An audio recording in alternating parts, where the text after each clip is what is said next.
ada keinginan ke depannya berharap suami seperti apa? Sudah ditinggal lama begini, apakah Bu Nana akan memutuskan untuk pisah atau ingin suami seperti apa? Ya, saya ingin suami bertanggung jawab untuk membiayai anak. Karena saya pernah datang ke tempat dia untuk meminta biaya SPP anak sekolah. Tapi yang saya dapat bukannya biaya tersebut, tapi malah saya diusir dari rumah. Pokoknya penolakan berkali-kali, Benar. penolakan berkali-kali. Iya. Oke, gini Bu Nana, kalau misalnya boleh nggak? Saya kan sudah dapat nomor telepon dari Bu Nana, kita hubungi sekarang suaminya. Boleh. Boleh kita Boleh. diizinkan kita coba telepon? Silakan. Mumpung ada Pak Ustadz Bukhari di sini, mudah-mudahan nanti Pak Ustadz bisa ngomong juga sama suaminya. Udah, kita Mudah-mudahan usaha untuk Iya. memaslahkan. Bismillah Mencari ya. jalan yang terbaik. Bismillah. Karena biar bagaimanapun anak juga penting nanti ini. Kita coba hubungi. Assalamualaikum. Waalaikumsalam. Halo, siapa nih? Assalamualaikum Pak, saya Farid Hasan dari Antv. Bapak punya istri bernama Ibu Nana, betul? Nama siapa ya? Begini Pak, Ibu Nana ini sekarang ada di studio bersama saya. Saya dapat nomor telepon Bapak juga dari Ibu Nana. Ibu Nana berharap Bapak kembalilah ke Ibu Nana ngurus sama anak-anaknya. Aduh, Mas. Ini ngapain sih ya? TV nelfon-nelfon kayak gini ya? Enggak, kita Jadi ngurusin rumah tangga saya, Mas. bukan ngurusin rumah tangga. Kita pingin justru rumah tangga ini tetap berjalan dengan baik karena kan di situ ada anak. Kehadiran anak kita sih berharap Bapak mau setidaknya bertemulah, ngobrol lah ya. Dan kebetulan juga di sini Pak ada Pak Ustadz Bukhari yang mungkin insya Allah kita coba mediasi hubungan Bapak dengan Ibu Nana. Aduh, Mas. Itu juga udah bukan istri saya lagi, Mas. Halo Bang. Udah lama tinggal dia. Halo Bang. Halo? Halo, ini saya Nana. Ngapain ya? Kamu ngapain di ATV nelfon-nelfon? Saya hanya mau kejelasan atas hubungan kita ini. Jelasan apa lagi, Pi? Ya, kamu harus bertanggung jawab terhadap anakmu. Harus membiayai dia. Kamu itu udah aku nggak anggap istri. Ini. Mbak, udah deh, kamu jangan pernah nelfon suami saya. Oke, Bapak, Ibu. Ada Ya, sebentar, Ibu, sebentar. Karena kita niatnya baik, pengen mulai dengan baik, juga diakhiri dengan kebaikan. Tidak ada niatnya keburukan, nggak ada. Saya kira kita ngomongnya juga baik-baik. Nah, makanya pengen sebuah kejelasan bagaimana sebenarnya. Kan di situ ada niatan lah, minimal ada niatan baik dari kita semuanya. Saya kira itu Bapak dan Ibu. Halo. Kejelasan apa? Loh, Saya ini- maunya kejelasan apa? Ini Kamu siapa? Kamu siapa? Kenapa ikut campur dalam rumah tangga? Saya istrinya. Sekarang laki-laki yang Bapak ini udah jadi suami saya. Sejak kapan? Bukannya urusan kalian udah selesai. Sejak kapan kalian bersuami istri? Sedangkan saya masih istri sah dia, baik agama maupun secara hukum. Oke, Bu Nana, begini. Saya kira kita sebaiknya nantinya sudah kita awali dengan cara baik nih, Mas Farid, Ibu Nana. Bapak sudah menerima minimal walaupun dengan bahasa yang seperti inilah. Iya. Kita niatkan begini, secara syariah ada hukumnya. Kalau suami pernah menikah, seandainya pengen menceraikan, wa ashiruhunna bil ma'ruf, perintahnya dengan cara yang baik. Lalu kita juga hidup di negeri yang hukum, maka dengan cara hukum juga harus dilakukan. Biar apa? Biar semuanya nanti dinilai baik di depan Allah. Bukan satunya marah, satunya tidak, satunya menyakiti dan tidak. Itu Mas Farid. Ya. Pak, Bu, mohon maaf. Kami menelpon, memang kan niatnya untuk coba memediasikan hubungan Bapak dengan Ibu Nana. Jadi kami berharap sih kalau memang tidak berkenan di sini, kami sih berharap nanti ada kru ke sana, kita akan coba Ibu Nana, kita coba temuin. Kita coba omongin baik-baik. Mas. Gini deh Mas, dia maunya apa? Dia mau kejelasan, dia mau cerai. Yang kamu mau pilih dia atau saya? Tahu lah Loh, udah pasti. Ya udah, Mbak, kamu mau ceraiin dia. Mbak, bukan itu yang kita pengenin sih, Mbak. Udah aja gini ya, nanti saya urus langsung, saya ceraiin langsung, biar resminya langsung Loh. Suratnya langsung ada. Udah cukup ya. Pak, ini kita Pak. Astagfirullahaladzim. Ya, ya. Sabar ya Bu Ana. Ini mungkin masih keras hatinya Pak Ustadz. Saya kira begini, masih dalam emosi. Ya. Suasananya masih belum tenang. Ada niatan baik dari Bu Nana untuk minimal.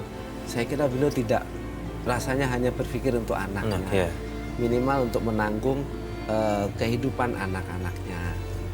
Memang di dalam syariah, bahkan di undang-undang kita, hukum perkawinan kita itu melindungi suami seandainya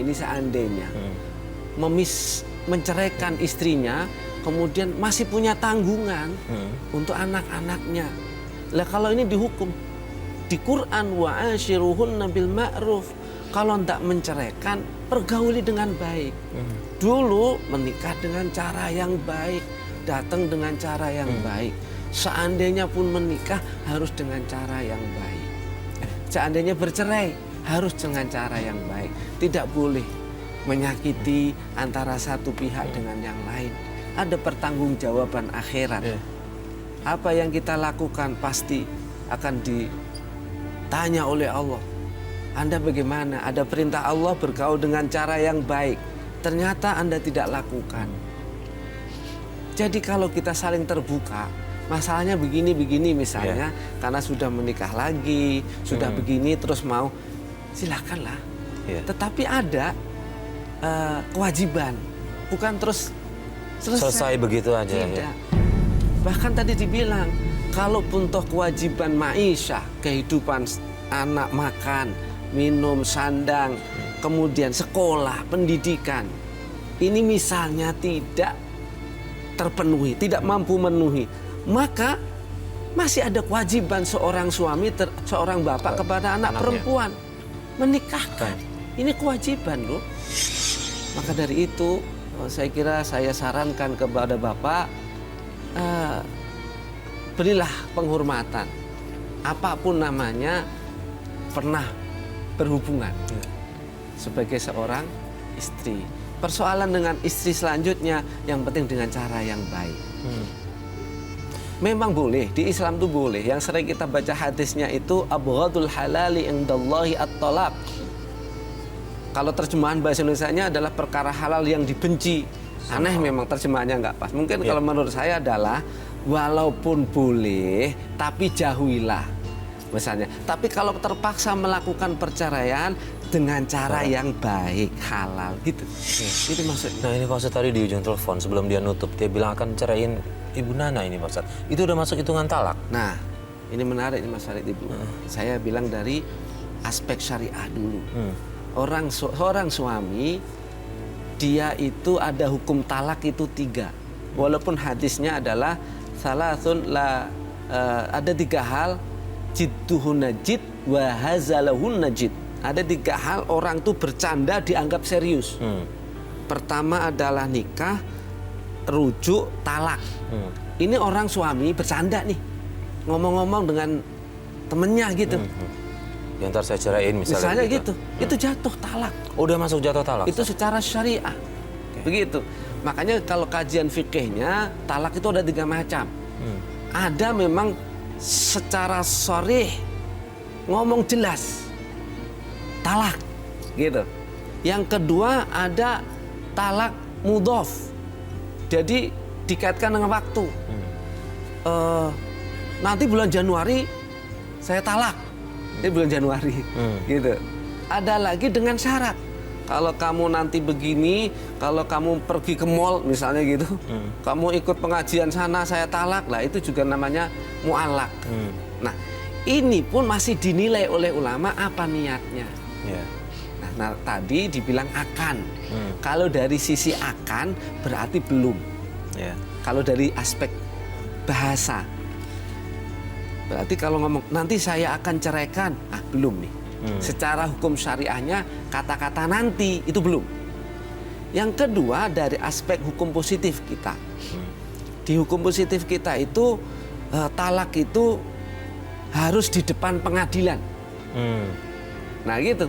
Seorang suami hendak menceraikan istrinya harus di hadapan hakim.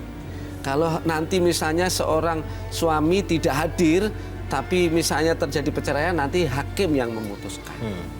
Tapi tetap harus di depan hakim, pengadilan. 1000 kali seorang suami mentalak istrinya tidak di pengadilan, dihukum kita tidak diakuin talak. Maka caranya adalah sekali lagi dengan cara menempuh jalan hukum yang baik, dengan kata-kata yang baik. Saya kira emosi tidak bisa menyelesaikan masalah. Justru dengan masalah ada emosi, nambah lagi masalah-masalah. Karena nanti timbul yang pihak lain emosi lagi, Mas Wari. Ya. Saya Bu kira Nana, itu. sebelumnya saya mohon maaf tadi telepon, tapi ternyata ujungnya seperti ini. Kita pun nggak berharap Iya, sebenarnya. iya, betul.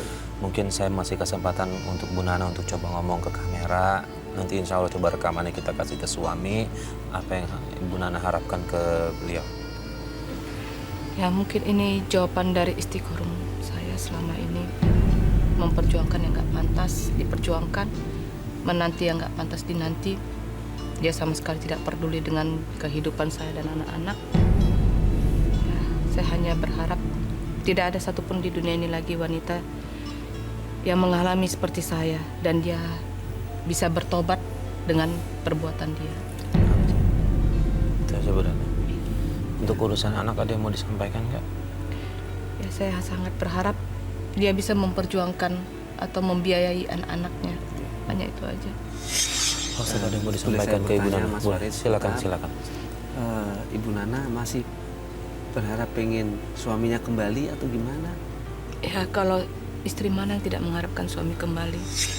Tapi kalau kembali hanya untuk badannya tapi dia tidak mempertanggungjawabkan anak, untuk apa Pak Ustaz? Baik. Mas Farid, Ya. ada beberapa langkah. Saya kira pertama Ibu Nana harus mohon kepada Allah untuk meminta solusi terbaik sambil kita mendekat kepada Allah. Mungkin kalau boleh saya berpesan, banyak-banyaklah istighfar. Astagfirullahaladzim, astagfirullah, sebanyak mungkin dah. Kapan saja, sambil duduk, pagi, siang, sore. Karena dengan istighfar Allah ampuni, nanti seluruh masalah kita insya Allah selesai. Itu. Yang kedua dari aspek hukum. Tadi kalau Ibu Nana memang sudah misalnya tidak berharap, kalau masih berharap sih nggak masalah. Ini kan tergantung Ibu Nana. Ya. Tapi kalau dia bersalah, kalau secara hukum di kita ada upaya biar statusnya jelas. Ya. Sudah 15 tahun, nafkah lahir dan batin tidak jelas. Ibu Nana juga nggak jelas statusnya. Punya suami tapi nggak jelas di mana. Ini harus dipastikan hukumnya. Kalau Ibu Nana bisa ada upaya di syariah itu seorang istri boleh kok mengajukan. Saya tidak menyarankan. Ya. Tetapi ini secara hukum fikihnya suami juga boleh melakukan. Nah, cara yang terbaik adalah harus datang ke pengadilan. Nanti begitu. Biar nanti pengadilan memberikan kepastian hukum baik kepada Ibu Nana maupun kepada anak. Kewajiban apa seorang suami kepada anak itu nanti ditulis. Dari itulah kekuatan hukum muncul, bahwasanya suami ini kalau nanti tidak bisa dituntut. Perlakuan buruk suami, kata-kata buruk itu sebetulnya bisa dituntut. Ini secara hukum. Ya. Maka hati-hatilah kita sebagai suami. Saya kira itu Ibu, terakhir sabar. Terus baca istighfar yang banyak. Saya kira itu Mas Wari. Dan pemirsa, sampai di sini tawakal. Intinya adalah apapun masalah yang kita hadapi, serahkan semua kepada Allah Subhanahu wa Ta'ala. Saya Farid Hasan undur diri. Wassalamualaikum warahmatullahi wabarakatuh.